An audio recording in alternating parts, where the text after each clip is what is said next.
14절에서부터 25절입니다. 열왕기하 13장 14절에서부터 25절. 열왕기하 13장 14절에서부터 25절. 우리 하나님의 말씀을 교독합니다. 엘리사가 죽을 병이 들매 이스라엘 왕 요아스가 그에게로 내려와 자기의 얼굴에 눈물을 흘리며 이르되 내 아버지여 내 아버지여 이스라엘의 병거와 마병이여 하매 엘리사가 그에게 이르되 활과 화살들을 가져오거라 하는지라 활과 화살들을 그에게 가져오매 또 이스라엘 왕에게 이르되 왕의 손으로 활을 잡으소서 하매 그가 손으로 잡으니 엘리사가 자기 손을 왕의 손 위에 얹고 이르되 동쪽 창을 여소서 하여 열매 엘리사가 이르되 쏘소서 하는지라 곧 쏘매 엘리사가 이르되 이는 여호와를 위한 구원의 화살 곧 아람에 대한 구원의 화살이니 왕이 아람 사람을 멸절하도록 아벡에서 치리이다 하니라. 또 이르되 화살들을 집으소서 곧 집음에 엘리사가 또 이스라엘 왕에게 이르되 땅을 치소서 하는지라 이에 3번 치고 그친지라. 하나님의 사람이 노하여 이르되 왕이 6번을 칠 것이니이다. 그리하였더면 왕이 아람을 진멸하기까지 쳤으리이다. 그런즉 이제는 왕이 아람을 3번만 치리이다 하니라. 엘리사가 죽으니 그를 장사하였고 해가 바뀌매 모압 도적대들이 그 땅에 온지라. 마침 사람을 장사하는 자들이 그 도적대를 보고 그의 시체를 엘리사의 묘실에 들이던지매 시체가 엘리사의 뼈에 닿자 곧 회생하여 일어섰더라.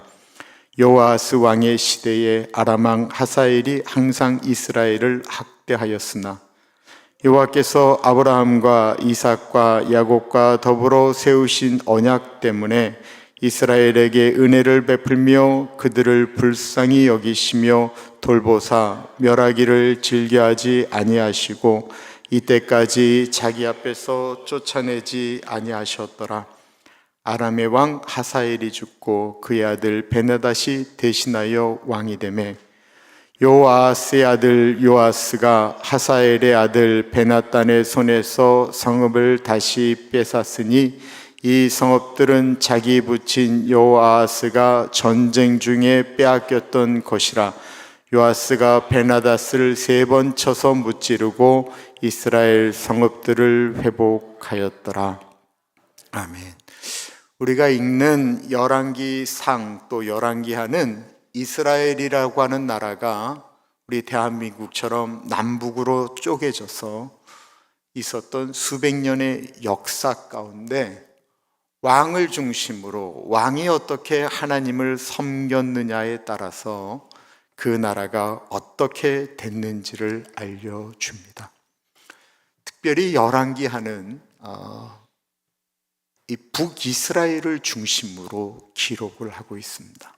남쪽, 남유다라고 하죠. 이 남유다는 처음부터 마지막 멸망할 때까지 다윗의 후손이 왕위를 이어갔는데 북이스라엘은 209년 동안 9번의 쿠데타가 있었고요.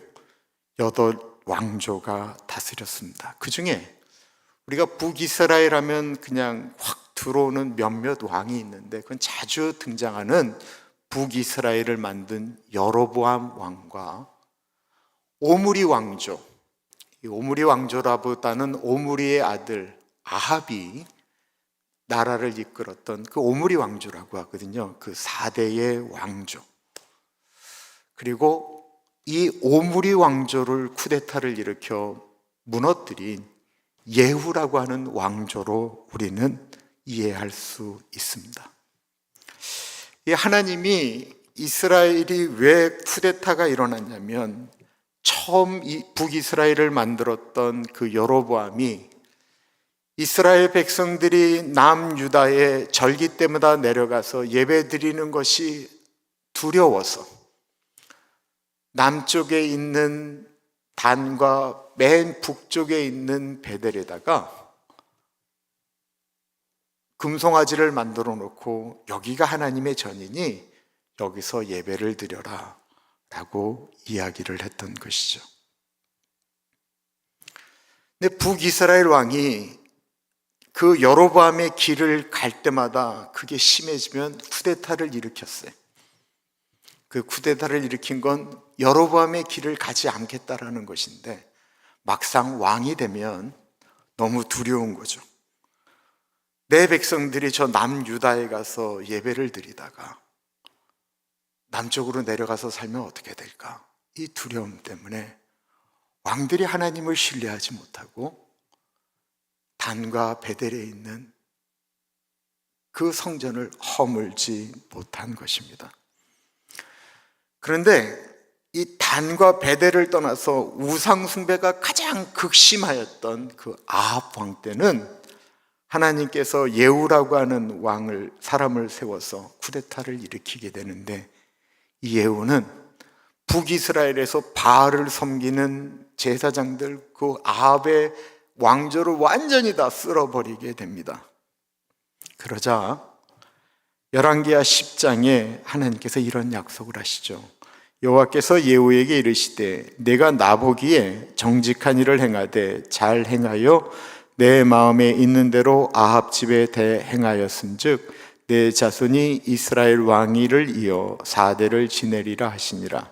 그러나 예후가 전심으로 이스라엘 하나님 여호와의 율법을 지켜 행하지 아니하며 여로보암이 이스라엘에게 범하게 한 그 죄에서 떠나지 아니하였더라.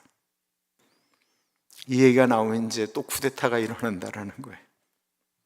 북이스라엘에 끊임없이 흘러가는 죄, 여로보암의 죄, 또한 이것이 남유다에 대해서 이야기할 때는 이 비슷한 얘기가 나오는데, 산당은 제하지 아니하였다라는 거예요.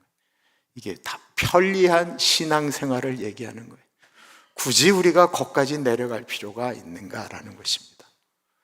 굳이 우리가 시간을 정해서 예배를 드리러 갈 필요가 있느냐라는 거예요. 우리가 그냥 산당에 가서 예배 드리면 되지, 우리가 단에 베델에 가서 예배 드리면 되지, 우리가 뭐 굳이 뭐 그렇게 열정이 있다고 운전을 하고 산타하나까지 가서 거기서 꼭 예배를 드려야 되느냐라는 거예요. 내 생각을 해보면 우리의 신앙이 약해질 때를 보면, 예배를 드리는 것들이 약해지면 분명히 우리의 신앙이 문제가 있다고 생각하시면 됩니다. 팬데믹 때 어떤 어른들이 처음에는요, 양복을 입고 정장을 하고 의자에 탁 앉아서 텔레비전 앞에서 예배를 드리는 모습을 찍으셨어요. 그리고 저한테 그거를 보내주셨어요. 목사님 힘내십시오. 우리가 예배를 드릴 때 마치 예배당 안에서 예배를 드리는 것처럼 이렇게 정장을 하고 의자에 앉아서 예배를 드립니다. 근데 어느 분이 그 얘기를 하시더라고요. 그렇게 사진을 보내주신 분이, 목사님 그냥 오줌 마리 오면 그냥 화장실 다녀오고, 애들이 배고프다고 하면 먹으면서 하라고 그러고, 나중에는 어떤 기준이 없어지더라는 거예요.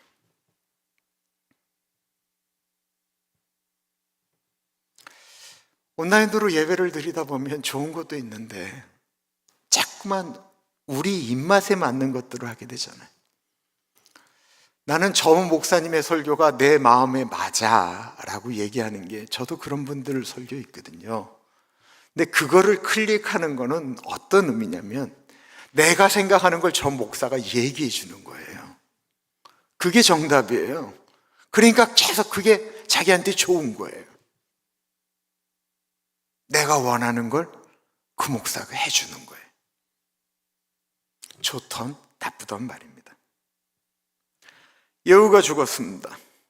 그리고 그 아들 여호아하스가 왕이 되었는데, 어제 본문에 보시면 이 여호아하스도 동일한 죄를 범합니다. 예후 때부터 북이스라엘을 지키는 가장 강력한 병거와 마병이 있었는데, 그것은 말과 군사와 전차가 아닌 바로 엘리사였지요. 우리가 아는 것처럼 아람 군대가 북이스라엘을 쳐 들어오려고 할 때마다 엘리사가 미리 다 알려주는 거예요. 그러자 아람이 칠 수가 없었어요.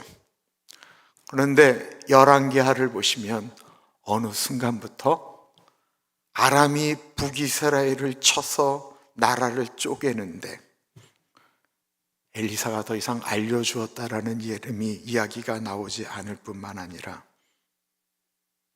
엘리사라고 하는 선지자의 이름이 사라졌습니다. 아합의 가문을 무너뜨리기 위해 예후를 쓰신다라고 이야기하고 자기의 제자를 보내서 예후에게 기름 붓게 하였던 엘리사의 이름이 예후가 왕이 된 다음부터 무려 50년이 지나도록 언급되지 않다가 오늘 다시 언급이 되는데 죽을 때가 돼서야 언급되어진다라는 것입니다. 오늘 본문은 엘리사가 병이 들었다라는 이야기를 들은 예후의 손자 요아스 왕이 병문안을 가면서 시작이 됩니다. 엘리사가 죽을 병이 들매 이스라엘 왕 요아스가 그에게로 내려와 자기의 얼굴에 눈물을 흘리며 이르되 내 아버지여 내 아버지여 이스라엘의 병거와 마병이여 하며. 당시 왕은 절대적인 권력을 가졌죠. 이 절대적인 권력을 가진 요아스가 자신을 키워준 남유다의 요아스예요. 요아스라는 이름이 이렇게 막 북이스라엘에도 그 남유다에도 있는데, 남유다에 있는 요아스는 1살 때 겨우 살림받아서 7살이 왕이 되고 그를 잘 이렇게 보호해준 대제사장 여호야다가 있을 땐 순종하다가 그의 아들, 그보다 훨씬 더 나이가 많은 스가랴라고 하는 그 여호야다의 아들 제사장이 당신 그렇게 살면 안 된다고 사촌형이 얘기하는데 그냥 죽여버리잖아요. 돌로 쳐 죽여요. 왕이라고 하는 것은 그런 권력을 갖고 있는 것이죠. 그런데 이 14절에 요아스가 그에게로 내려와라고 하는 이 내려와라고 하는 것의 히브리적인 정확한 뜻은 자신의 비천함을 나타내다라는 뜻과 똑같은 거예요. 즉 요아스가 엘리사가 죽는다라고 하는 것은 도저히 상상할 수도 없는 두려움과 같은 것이기 때문에 단순히 병든 선지자를 방문하는 것이 아니고 북이스라엘을 지탱하는 영적 지도자 뿐만 아니라 나라를 위해 늘 기도했던 존경하는 어른을 병문안 가는 낮은 마음, 그런 마음으로 왕의 모습이 아닌 가장 비천한 모습으로 엘리사에게 나아가 통곡하였다라는 것입니다. 이 요아스가 눈물을 흘리며 내 아버지요 내 아버지요 이스라엘의 병거와 마병이에요. 이 요아스의 내 아버지요 내 아버지요 이스라엘의 병거와 마병이요 라고 하는 이 고백은 엘리사가 50년 동안 열왕기 하에 더 이상 이름이 언급되어 있지는 않았지만 국가가 어려운 일을 당할 때마다 비록 우상을 섬기는 왕이라고 할지라도 그가 나라가 어려울 때 찾아가 뵙고 의논을 하면 어떻게 하면 북이스라엘이 회복되어질 것인가, 어떻게 하면 저 아람의 군대 가운데 이 북이스라엘을 방어할 수 있을 것인가, 그렇게 의논하는 어른으로 여전히 북이스라엘에 계셨다라는 것입니다. 저에게는 이 미국에 와서 24년을 함께한 나이 드신 어른이 3분이 계십니다. 우리 이재승 장로님, 박희정 장로님, 최원욱 장로님이에요. 이재승 장로님은 지금 암이시죠? 최원욱 장로님은 파킨슨 병이 더 깊어지셨습니다. 박희정 장로님은 머리가 너무 좋으셔서 잊어버리지를 않으신다라고 생각을 했는데 요즘은 저와 이야기하다 보면 뭐지? 라고 말씀하실 때가 참 많으세요. 저희 기도 제목 중에 하나가 뭐였냐면, 하나님, 저 세 분을 하나님께 올려드릴 때까지 저에게 힘을 주십시오. 이게 저희 기도 제목이었습니다. 오랫동안 한 주 한 주 뵙는 게 저한테는 마치 우리 아버지가 몸이 약해지시는 것을 보는 것 같아요. 최 장로님이 한 주 안 나오시면 가슴이 덜컹합니다. 아마 이 요아스 왕의 마음이 그런 것이 아니었을까? 이런 생각이 드는 거예요. 북이스라엘 사람들은 어려운 일이 닥치면 우상 숭배하다가도 그들이 바라봤던 것은 엘리사의 집에 불이 켜져 있나? 라고 하는 것이었을 겁니다. 이런 분 있지 않아요? 그냥 생각만 해도 그분이 그 자리에 있는 것만으로도 힘이 되는 분. 당시 군대의 가장 큰 무기는 말을 타고 다니는 병사였고 병거였는데, 비록 늙었지만 이 엘리사는 북이스라엘의 병거와 마병 같은 분이었다라는 것입니다. 이름 없이 빚도 없는 것 같지만 교회를 위해 기도하시는 분들,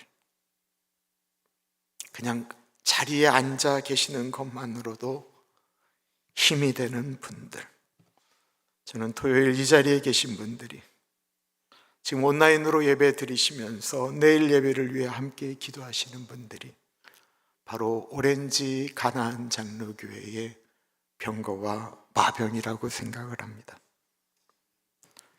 늘 교회를 생각하고 늘 나라를 생각하는 분들.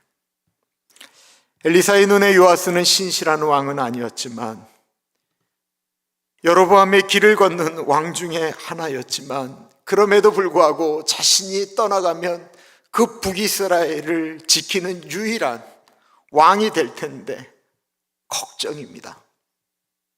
자기 앞에서 눈물을 뚝뚝 흘리면서 내 아버지요, 내 아버지요 라고 이야기하는 그 요아스의 모습을 보니까 그냥 누워있을 수가 없습니다.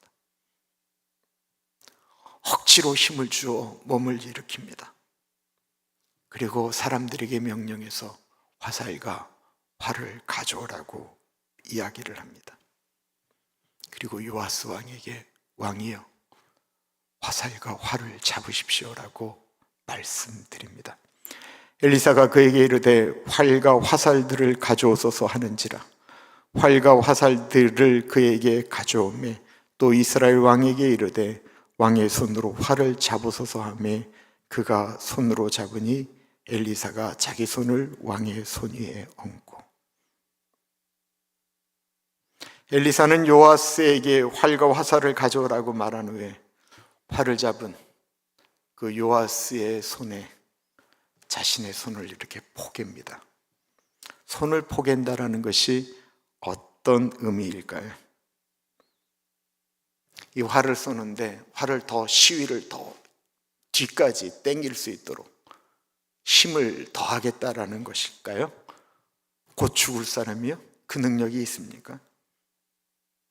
이거는 상징이죠. 비록 나는 힘이 없고 활을 당길 능력도 없지만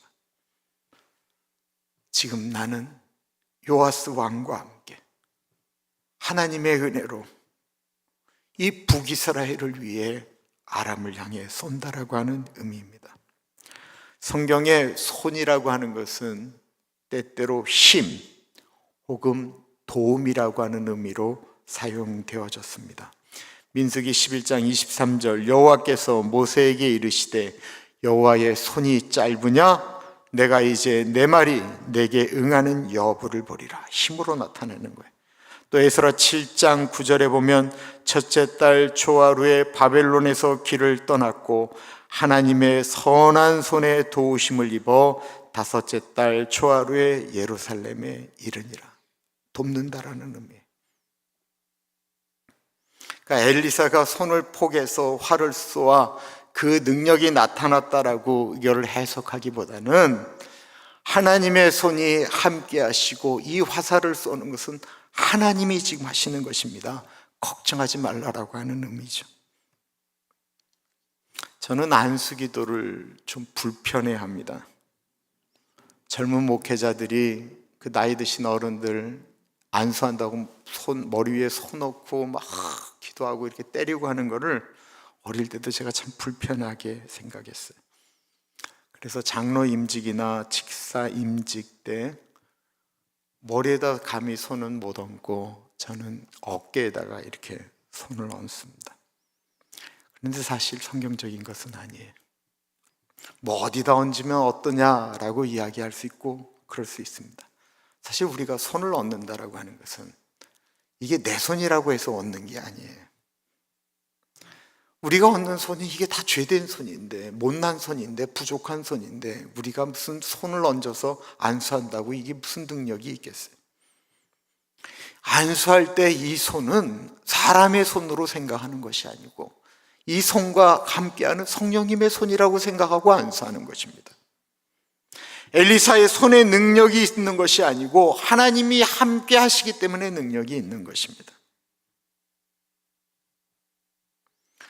그래서 비록 이 자리에 있는 분들이 어느 분들을 위해서 기도할 때 머리에 손을 얹고 기도하실 필요는 없지만 우리가 분명히 믿어야 될 것은 다른 분들을 위해 기도할 때 이 손이 하나님과 함께 하시는, 죄된 손이 아닌 성령님이 내 손과 함께 하신다라고 믿고 기도하는 거예요.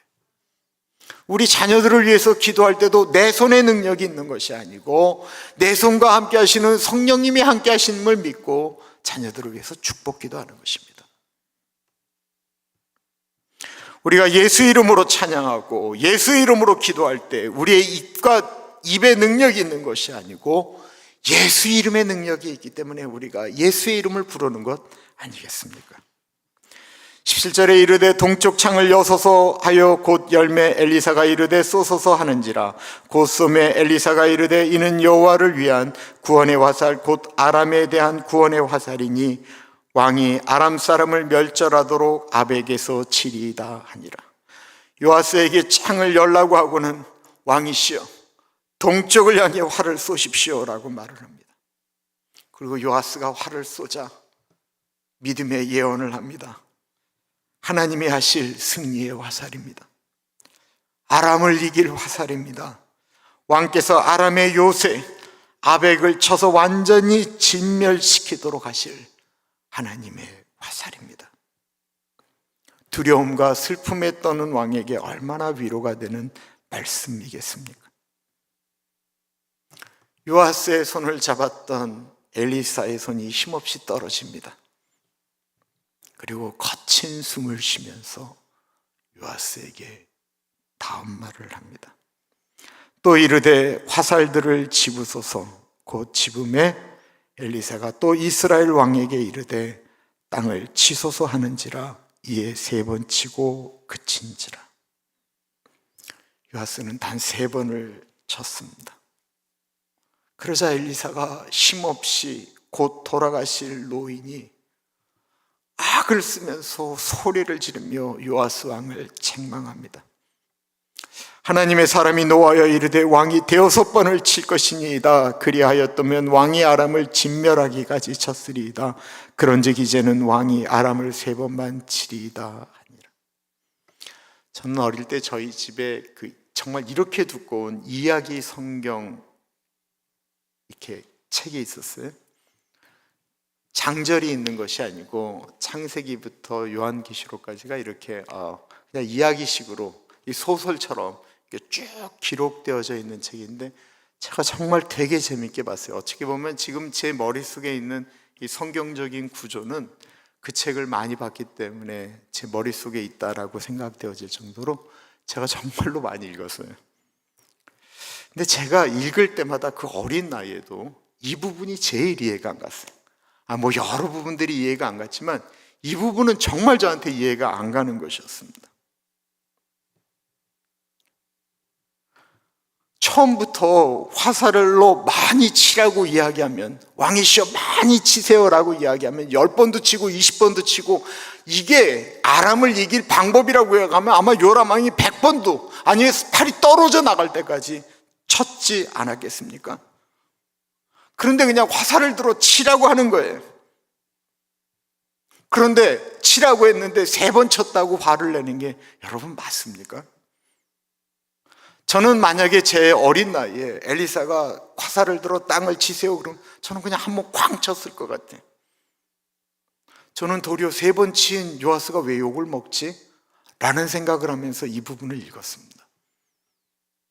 여러분들은 이 부분을 읽을 때 이해가 안 되세요? 그리고 유치하게 하나님의 능력이 3번 치면 3번 이기고 1번 치면 1번 이기고 10번 치면 10번 이기는 게 이게 하나님의 능력인가 라는 생각도 했습니다.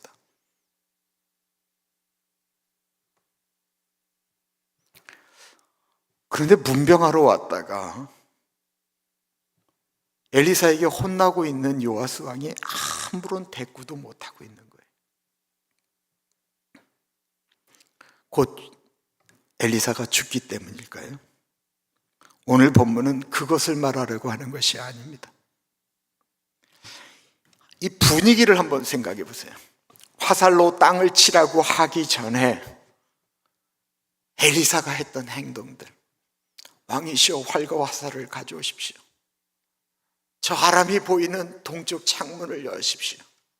그리고 그냥 힘도 안 되는 그 팔을 겨우 들어서 화살을 당기는 요아스 왕의 손 위에 손을 얹고 당겨서 쏠 때 그것에 대해서 이야기하는 엘리사. 왕이시여, 저거는 하나님의 화살입니다. 하나님이 왕과 함께 하셔서 아람의 군대를 펴라고 아람의 요새 아벡도 진멸하실 때까지 함께 하실 하나님의 화살입니다.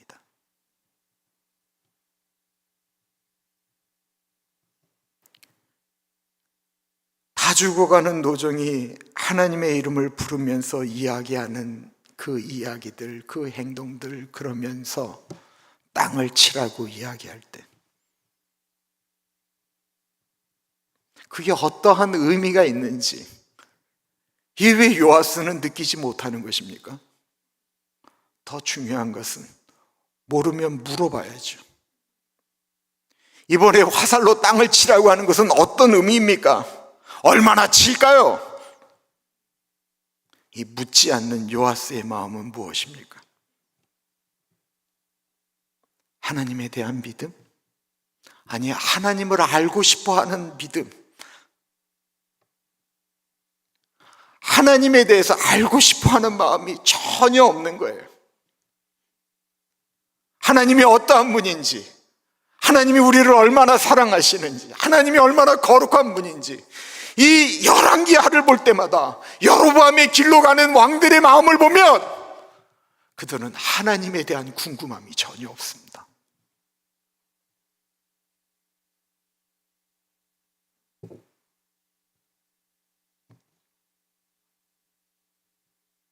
그것을 알기 때문에 엘리사는 화가 난 것입니다. 요아스의 믿음 없음과 하나님을 향한 신뢰가 사라진 것 때문에 엘리사는 죽어가는 와중에도 화를 낼 수밖에 없습니다. 우리는 어떤 문제가 발생하게 되면 하나님께 어떻게 몇 번이나 기도하십니까? 얼마나 땅을 치며 기도하십니까? 우리 믿음은 어디까지입니까? 지금 눈에 보이는 것 없고 귀에 들리는 것 없고 손에 만져지는 것이 없다 할지만 하나님은 살아계시고 하나님은 우리와 함께 하신다라는 것을 신뢰하며 믿음으로 기도하십니까? 엘리사는 그렇게 죽었습니다. 요아스는 엘리사가 죽자 엘리사가 말한 것을 믿을 능력도 없습니다. 그저 두려워하는 사람입니다. 그는 보이지 않는 하나님보다 눈에 보이는 엘리사를 더 의지하였던 사람입니다. 이런 사람은, 보이지 않는 하나님을 신뢰하지 않는 사람은 성경에 보면 꼭 우상을 찾아갈 가능성이 높습니다. 그런 믿음이 없는 사람이기에 살아있을 때 그에게 희망의 메시지를 전달한 엘리사의 말이, 엘리사가 없는 것이 두려워할 때 엘리사의 말을 다시 기억나게 하는 한 사건이 일어나게 됩니다. 엘리사가 죽으니 그를 장사하였고 해가 바뀜에 모압 도적대들이 그 땅에 온지라. 마침 사람을 장사하는 자들이 그 도적대를 보고 그의 시체를 엘리사의 묘실에 들이던짐에 시체가 엘리사의 뼈에 닿자 곧 회생하여 일어섰더라. 엘리사가 죽어서 무덤에 묻힌 지 오래됐어요. 그래서 살은 다 썩었고 이제 뼈만 남아있는 어느 날, 북이스라엘의 어떤 사람이 죽어서 장사를 지내게 됐는데, 해필 그때 모압이, 이 북이스라엘이 이제 뭐 힘이 없으니까 모압의 도적대가 국경을 넘어와서 북이스라엘을 노략질하라고 하는 거예요. 근데 다행히 이 도적대가 오는 것을 이 장사를 지내는 사람들이 보았어요. 아직 도적대는 이들을 보지 못했어요. 숨었어요. 그들이 메고 있던 시체가 있어요. 가만히 보니까 저기에 엘리사의 무덤이 있는 거예요. 저기 숨어야 되겠다. 저기 씹어 던져야 되겠다. 그리고 도적대를 보면서 몰래 돌을 옮기고 거기다가 시체를 이렇게 던진 것입니다. 그리고 이들이 어떻게 했겠어요? 몸을 다 낮추고 자기 몸들을 숨겼죠. 도적대가 지나갔습니다.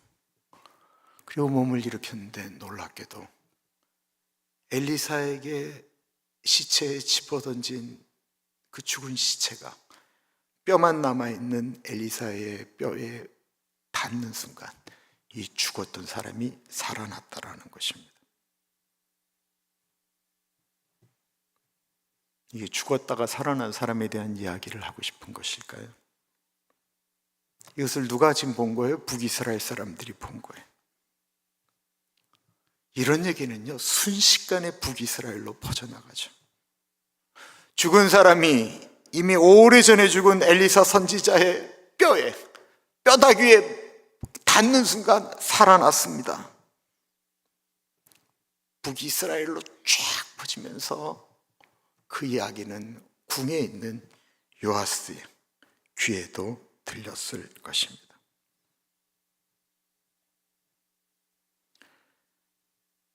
오래전에 죽어 뼈만 남은 엘리사의 시체, 그 뼈다귀에 능력이 있는 것을 이야기하는 것이라고 생각하십니까? 하나님은 요아스 왕이나 두려움에 떨고 있는 북이스라엘 왕에게 엘리사가 전한 약속의 말씀을 떠오르게 한 것입니다. 하나님이 우리와 함께 하신다라는 것입니다. 분명히 아람의 군대가 쳐들어올 때 저들을 쳐서 저들의 요새 아벡을 침몰시킬 것이고 세 번 전쟁에 승리하실 것이다라고 하는 것을 말씀하고 있는 것입니다. 우리는 과연 우리가 읽는 하나님의 말씀이 지금도 약속의 말씀으로 이루어지고 있다라고 하는 사실을 우리가 만약에 믿는다고 한다면 얼마나 큰 힘이 되고 위로가 되겠습니까? 말씀을 맺습니다. 하나님의 사람은 어떠한 사람입니까? 죽는 순간까지도 하나님을 사랑하고 나라를 사랑하고 교회를 사랑하는 사람입니다. 하나님의 사람은 어떠한 사람입니까? 우리 뒤에 있는 사람들이 하나님의 사람으로 살도록 마지막 순간까지도 내가 섬기고 있는 그 하나님을 보여주는 사람입니다. 하나님의 사람은 어떠한 사람입니까? 하나님의 말씀, 약속의 말씀을 신뢰하고 살아계신 하나님, 능력의 이름 예수님을 붙들고 살아가는 사람입니다. 엘리사의 하나님은 지금도 살아 계십니다. 우리 능력의 이름 예수 한번 부를까요? 능력의 이름 예수. 능력의 이름 예수. 권능의 이름, 권능의 이름 예수. 모든 강력을 파는 예수. 생명 대신 예수. 능력의 이름 예수. 능력의 이름 예수. 권능의 이름 예수. 모든 강력을 파는 예수. 생명 대신 예수. 능력의 이름 예수. 능력의 이름 예수. 권능의 이름 예수. 모든 강력을 파는 예수. 생명 대신 예수. 치유의 이름 예수. 치유의 이름 용서의 이름 예수. 용서의 이름 예수. 자유 주시는 그 이름 예수. 생명 대신 예수. 치유의 이름 예수를 찬양합니다. 치유의 이름 용서하시는 이름 예수. 용서의 이름 예수. 자유 주시는 그 이름 예수. 생명 대신 예수. 거룩한 이름 예수. 거룩한 이름 예수. 빛을 주는 예수. 모든 이름 위에 뛰어난 예수. 생명 대신 예수. 거룩하신 이름 예수. 거룩한 이름 예수. 빛을 주시는 예수. 모든 이름 위에 뛰어난 예수. 생명 대신 예수. 능력의 이름 예수. 능력의 이름 예수.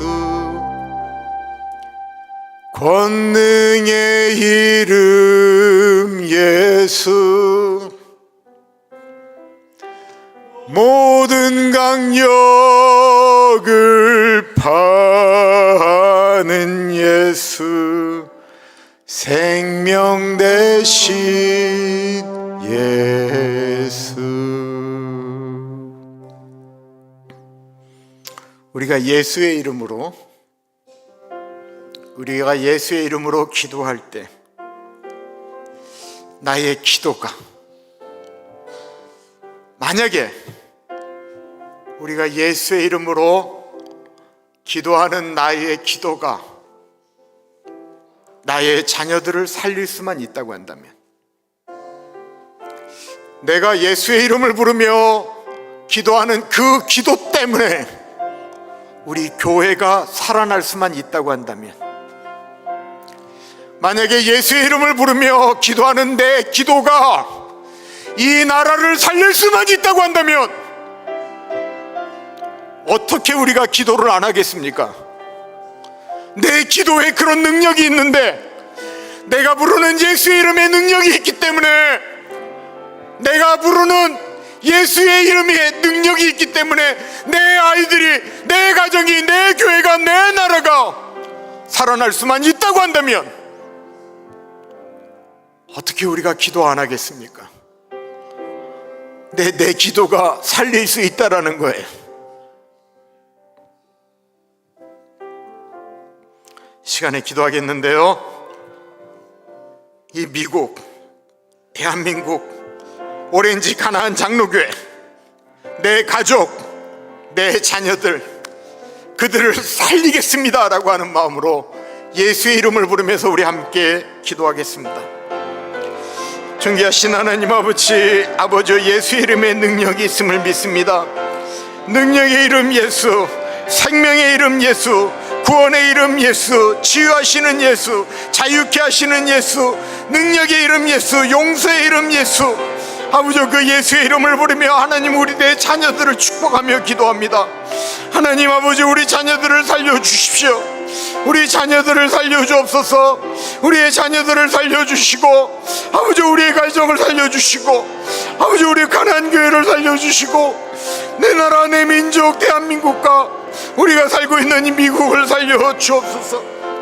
하나님 아버지, 내 기도가 이 나라를 살릴 수만 있다고 한다면, 아버지, 내 기도가 내 교회를 살릴 수만 있다고 한다면, 아버지, 내 기도가 우리 가정과 우리의 자녀들을 살릴 수만 있다고 한다면, 하나님 아버지, 기도하겠습니다.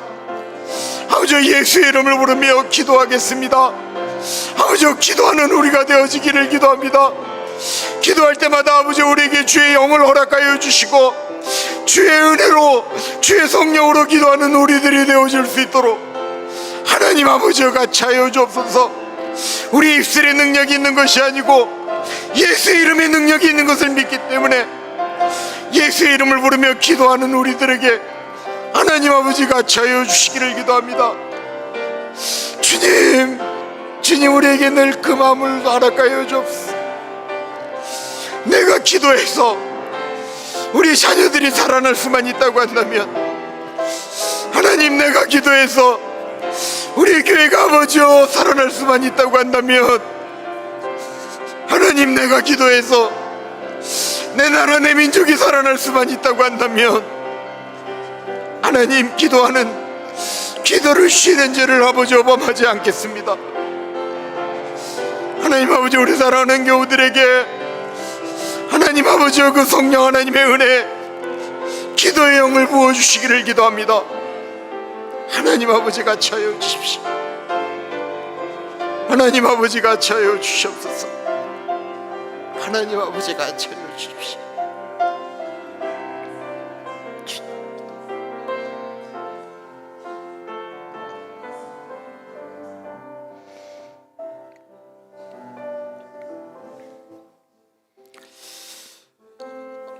우리 자녀들을 위해서 기도하는 건데요, 캄보디아는 이제 곧 주일이 시작됩니다. 그럼 주일 예배부터 우리가 이제 우리 선교팀하고 현재 있는 아이들하고 같이 예배를 드리게 되는데요, 말씀을 이제 월요일부터, 오늘 주일부터 말씀을 전하는 에스더 전사님의 전하는 말씀, 그리고 통역을 하는 그 선생님의 이름이 세일라입니다. 사실 하나님의 말씀이 아무리 잘 전달되고 싶어도 통역하는 분이 이렇게 한 마음이 안 되면 정말 어렵거든요.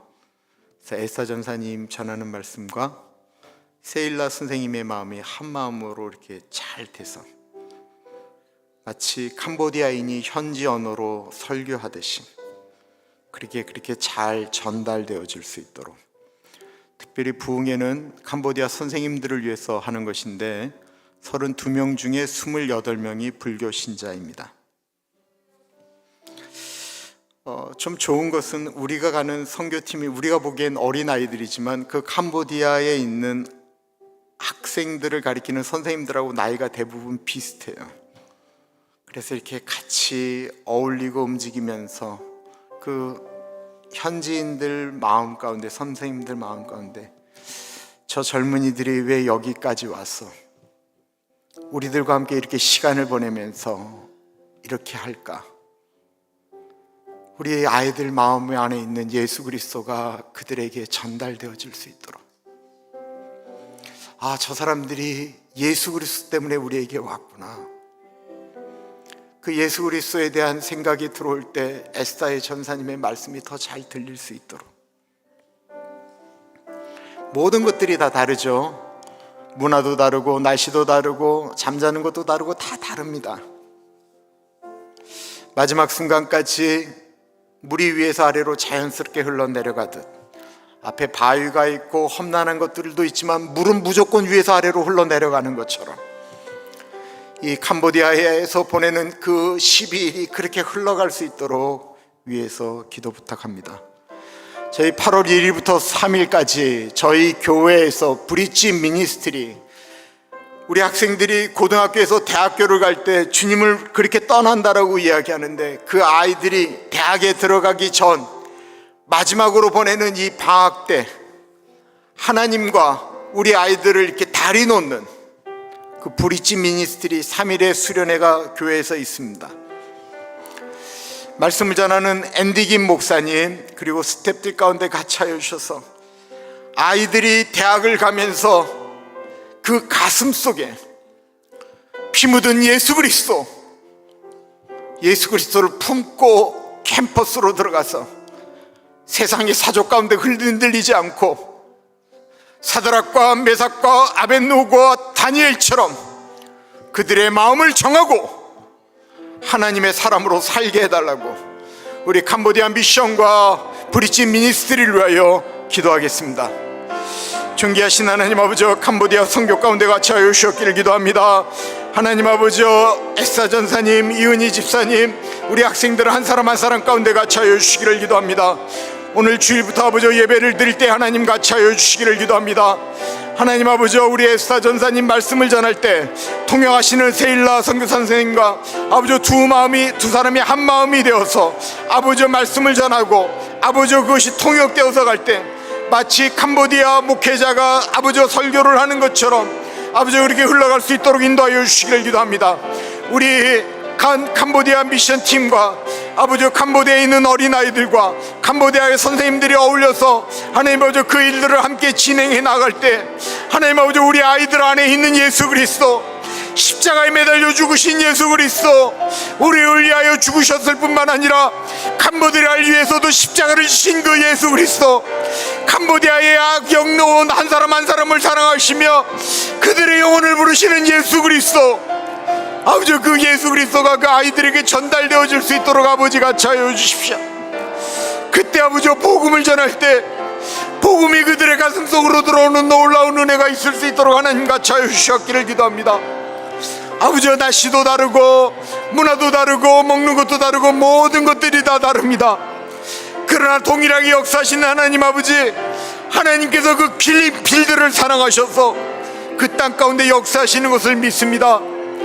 하나님 아버지, 물이 위에서 아래로 자연스럽게 흘러내려가듯이 아버지 그 모든 과정들이 흘러갈 수 있도록 아버지 인도하여 주시옵소서. 존귀하신 하나님 아버지, 아버지 브릿지 미니스트리 가운데 같이 하여 주시기를 기도합니다.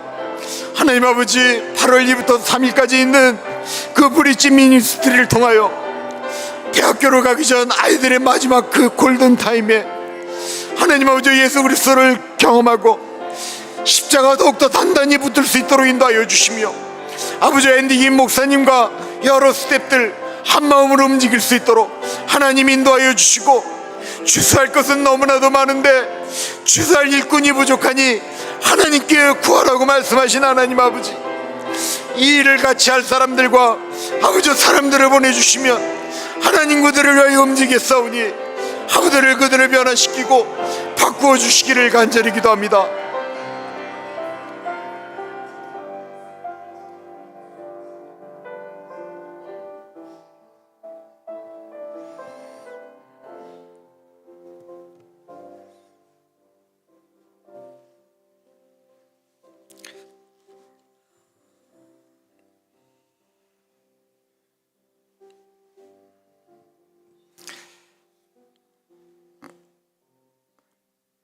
저는 하나님의 때가 언제인지를 모르고요, 하나님의 방법이 어떤 것인지를 모릅니다. 그래서 우리는 기도하는 것인데, 오랫동안 진짜 제 마음 가운데 하나님이 산타 하나는 한국 사람이 없습니다.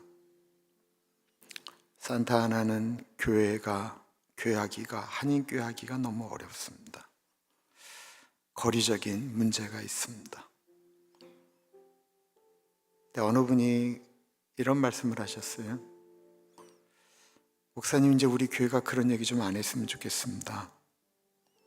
마치 우리가 가나안 땅을 정탐하고 온 10명처럼 우리 입술에 부정적인 얘기 안 했으면 좋겠습니다.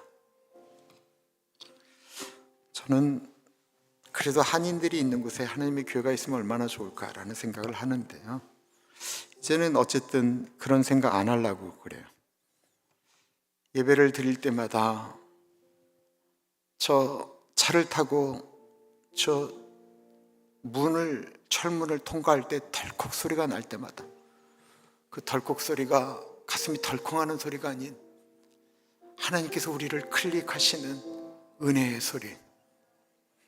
주차장에 올 때마다 주의 은혜로 들어가서 그 시내산을 가득 덮었던 하나님의 은혜가 주회전을 들어올 때마다, 주차장에 들어올 때마다 가득할 수 있도록, 십자가가 우리 가슴 속에 새겨지고 십자가에 달린 예수 그리스도의 은혜가 들어오고, 그리고 우리 교회가 할 수 있는 일들을 잘 감당하게 해달라고, 우리가 집중하는 것과 선택해야 하는 일들을 잘 분별해서 할 수 있도록, 내일 예배 가운데 그런 은혜가 있을 수 있도록, 우리가 드리는 예배마다 성령 하나님의 임재가 가득하실 수 있도록, 말씀을 전하는 모든 교육자들과 기도하시는 정대원 장로님, 헌금송하는 김성봉 집사님, 성가대 찬양팀, 모든 교회에서 드리는 모든 것들 가운데 하나님의 은혜가 가득하게 하여 주십시오. 기도하겠습니다. 존귀하신 하나님 아버지, 우리 교회가 비록 산타 하나에 있다 할지라도 아버지, 우리 교회가 하나님 아버지 하나님의 은혜로 가득한 교회가 되어지기를 기도합니다. 하나님의 사랑으로 가득한 교회가 되어지기를 기도합니다. 하나님께 기도하는 교회가 되어지기를 기도합니다. 이 나라 이 민족을 위하여 기도하는 교회, 성벽에 무너진 데를 막아서서 기도하는 교회가 되어지기를 기도합니다. 하나님이 이 교회 가운데 같이 하여 주시고 은혜 주시기를 기도합니다. 하나님 아버지, 이 교회 가운데, 오렌지 가나안 장로교회 가운데 하나님의 은혜가, 충만한 쉐키나의 은혜가 흘러가는 교회가 되어질 수 있도록 하나님 같이 하여 주시옵소서. 하나님 아버지, 주의 전에 들어오는 순간부터, 파킹장에서 차를 대고 내리는 순간부터 하나님의 아버지, 하나님의 강력한 임재 가운데 들어갈 수 있도록 인도하여 주십시오. 하나님 아버지, 주의 전에 들어오면 죄가 떠오르게 하시고, 죄 때문에 견딜 수 없게 하시고, 아버지 주의 은혜가 아니고서는 살 수 없다라고 고백할 수 있도록 인도하여 주시기를 기도합니다. 오렌지 가나안 장로에게서 드리는 예배마다 하나님 같이 하여 주시고, 기도마다 같이 하여 주시고, 찬양마다 같이 하여 주시기를 기도합니다. 아버지, 설교 때마다 주의 말씀이 바르게 선포되어질 수 있도록 하나님 같이 하여 주시옵소서. 성령 하나님 같이 하여 주십시오. 하나님 아버지 같이 하여 주시기를 기도합니다. 주님 동행하여 주십시오. 아버지 같이 하여 주십시오. 하나님 아버지 도와주옵소서. 하나님 아버지, 아둔하고 부족한 것 주님이 더 잘 아시오니 성령 하나님 도와주십시오. 성령 하나님 도와주십시오. 하나님 도와주십시오. 하나님 도와주십시오. 아버지 도와주십시오. 아버지 도와주십시오. 아버지 도와주십시오.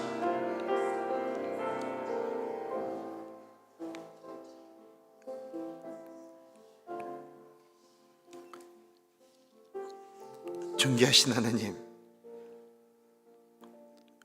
우리의 믿음이 고작 요아스와 같기 때문에 우리가 기도를 하다가 안 하다가 우리의 믿음이 요아스 정도도 안 되기 때문에 혹이나 우리가 기도를 멈추고 살고 있지는 않는가 회개하게 됩니다. 주님, 만약에 우리의 기도가 내 자녀들을 살릴 수만 있다고 한다면, 하나님, 내 기도가 우리 가정, 우리 교회, 이 나라를 구할 수만 있다고 한다면, 주님, 우리가 기도하겠습니다. 우리 입술에 능력이 있는 것이 아니라 예수의 이름에 능력이 있기 때문에 능력의 이름, 예수의 이름을 부르며 기도하겠습니다. 하나님 아버지, 우리는 능력이 없지만 예수의 이름에 능력이 있기 때문에 우리가 예수의 이름을 부르며 기도하는 그 소리에 민수기에 있는 말씀처럼 내 귀에 들린 대로 내가 그렇게 시행하리라 약속하신 하나님, 우리가 예수의 이름을 부르며 기도하오니 하나님, 그 기도에 응답하여 주옵소서. 하나님, 더 바라기는 자녀들을 위하여 기도하는 분들이 있사오니 자녀들이 주께로 돌아오는 그 날수를 감하여 주옵소서.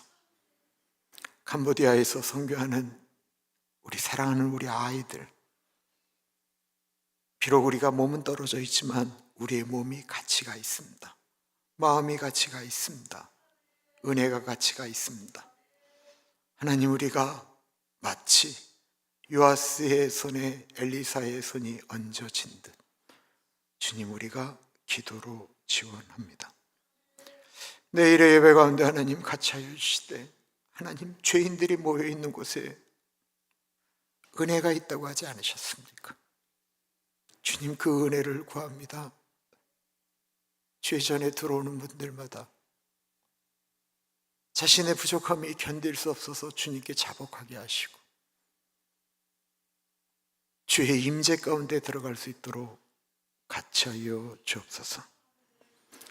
지금은 우리 주 예수 그리스도의 은혜와 우리를 너무나도 사랑하셔서 하나밖에 없는 아들을 넉넉하게 보내주신 하나님 아버지 그 크신 사랑하심과 성령 하나님의 감화, 감동, 역사, 충만, 교통하심이 예수의 이름을 부르며 예수의 이름을 부르며 기도하겠습니다 다짐하는 사랑하는 주의 백성들 머리 위에 지금으로부터 영원토록 함께 하시길 간절히 축원하옵나이다. 아멘.